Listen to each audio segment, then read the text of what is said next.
আপনারা দেখছেন নর্থ বেঙ্গল সমাচার, উত্তরের বার্তা, সত্যের পথে। আরজিকর ঘটনার বিচারের দাবি যে থেমে যায়নি সেটা প্রতিদিনই বুঝিয়ে দিচ্ছে হলদিবাড়ির বিভিন্ন মহল।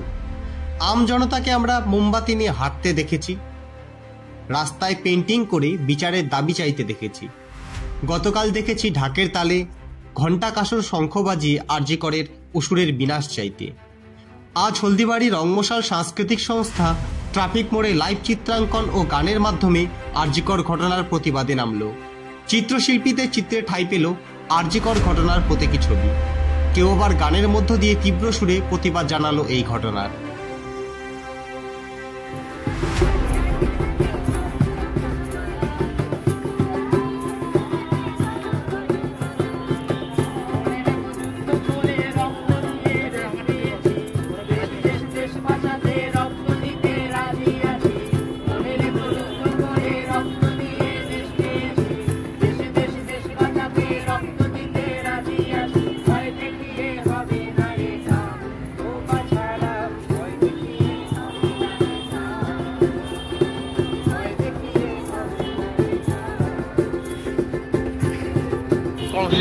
আমাদের যে রংমশাল সাংস্কৃতিক সংস্থা হলদিবাড়ি, তার পক্ষ থেকে আজকে লাইভ পেন্টিংয়ের একটা কর্মসূচি নেওয়া হয়েছে আরজিকরের ঘটনাকে কেন্দ্র করে।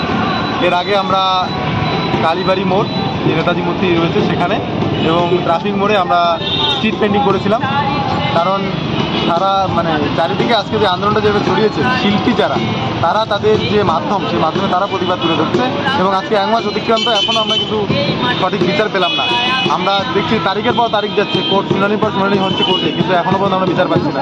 তাই সারা পশ্চিমবঙ্গের মানুষ সহ সারা ভারতবর্ষের মানুষ আজকে এই বিচারের দিকে চেয়ে আছে, এবং এখনও পর্যন্ত রাজপথে তারা নেমে যাচ্ছে প্রতিনিয়ত। তাই এই রাজপথে নামার একটা ছোট্ট উদ্যোগ আমাদের রংমশালের পক্ষ থেকে, এই যে আজকে লাইভ পেন্টিং। আপনারা দেখছেন নর্থ বেঙ্গল সমাচার, উত্তরের বার্তা, সত্যের পথে।